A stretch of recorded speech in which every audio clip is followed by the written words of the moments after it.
নমস্কার, শুভ সন্ধ্যা বন্ধুরা। আজকে স্বরচিত কবিতা ছোঁয়া। দৃষ্টিভঙ্গি দিয়ে যদি বিচার করো তবে বোধহয় আমি দোষী, আর যদি হৃদয় দিয়ে ছুঁয়ে দেখো সেখানে আজও আছে আমার স্পর্শের গণ্ডির দাগ। তুমি যেই ছুঁয়েছিলে তক্ষুনি আমি যুবতী জ্যোৎস্না হয়ে উঠেছিলাম। সেদিন কিন্তু আমার ঠোঁটে ধরা দিয়েছিল তোমার পৌরসের ভালোবাসার ছোঁয়া।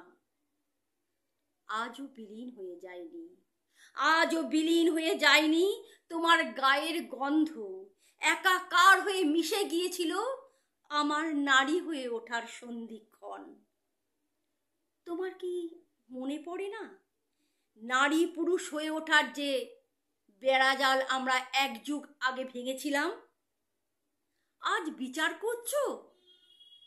আমি কিন্তু ভুলিনি প্রথম স্পর্শের অনুভূতির শিহরণ। দেখা ও অদেখার মাঝে যে এত বড় প্রাচীর, ভাঙতে পারলে না তুমি আজও। নমস্কার।